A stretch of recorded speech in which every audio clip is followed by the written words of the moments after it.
Hey everyone, कैसे हैं आप सब। आज हमारे किचन में भरे हुए करेले बन रहे हैं, तो चलिए इसकी रेसिपी को जल्दी से शुरू करते हैं। 1 किलो करेले ले लिए हैं, इनको पहले से छील लें और इसके बीज अच्छी तरह से निकाल के आपने इनको नमक लगा के रखना है और इसको फिर खुले पानी में अच्छी तरह से मसल के धो लेना है।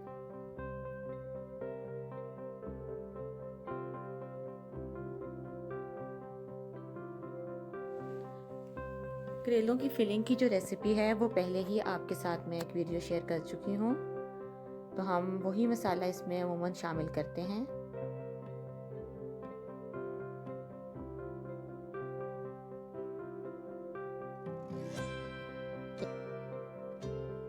अब एक खुले पैन में आपने तेल ले लेना है। यहाँ पे मैंने सरसों का तेल लिया है, आधा किलो के करीब ये सरसों का तेल है। इसको फ्राई पैन में डाल के गर्म होने के लिए रख दें। साथ ही जो भुजिया पहले से तैयार की हुई है, इसका लिंक मैं डिस्क्रिप्शन बॉक्स में दे दूँगी, वो आप देख लीजिए। करेले हमारे यहाँ पर तैयार हैं फ्राई होने के लिए। साथ ही 3 टमाटर हमने ले लिए हैं, इनको काट लिया है। अब इस खुले तेल में हमने करेलों को अच्छी तरह से तल लेना है। 5-10 मिनट आप इनको तल लें और कोशिश कीजिए कि यहाँ पे सरसों का तेल ही लें।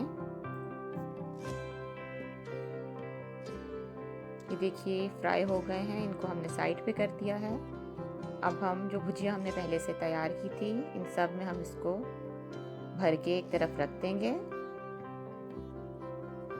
सारे करेले भर लेने के बाद हम इसको धागे से बंद कर लेंगे।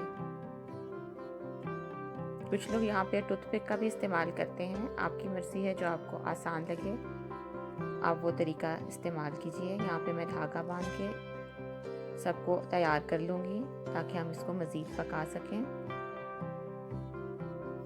यहाँ पे आप भुजिया की जगह कोई भी कीमा या फिर जो मसाला आप अपने घर में बनाते हैं वो भी शामिल कर सकते हैं और इस भुजिया के साथ इसको मिक्स कर लीजिए तो और भी ज़्यादा मज़ेदार बन जाएगा।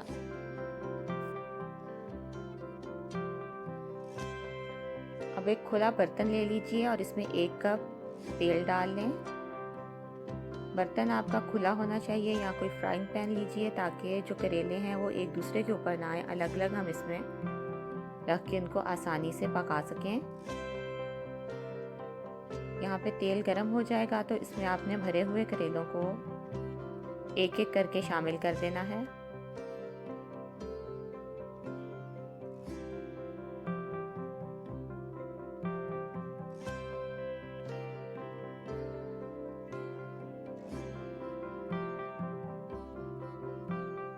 ये देखिए इस तरह से आप अलग अलग रख दीजिए सबको।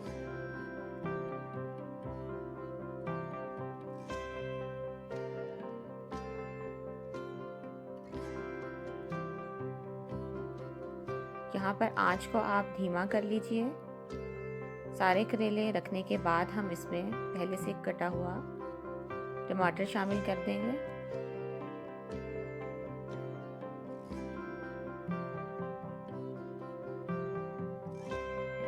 इस तरह से टमाटर डालने से इसका थोड़ा सा मसाला बन जाता है और ये बहुत अच्छा टेस्ट देता है। अब आपने इसको ढक्कन देकर हल्की आंच पे 1 घंटे के लिए पकाना है। बीच में आप देखते रहिए और इनको थोड़ा सा पलट दीजिए। ये देखिए 1 घंटे बाद हमारे करेले भरे हुए बिल्कुल तैयार हो गए हैं। अब आप इसको हरी मिर्ची और ताज़ा धनिए के साथ सर्व कीजिए। अगर आपको मेरी ये रेसिपी, ये वीडियो अच्छी लगी है तो इसको लाइक कर दीजिए, शेयर कीजिए और कमेंट बॉक्स में मुझे फीडबैक भी ज़रूर दीजिए। चलिए मिलते हैं अगले जुमे को एक नई रेसिपी के साथ। Thank you.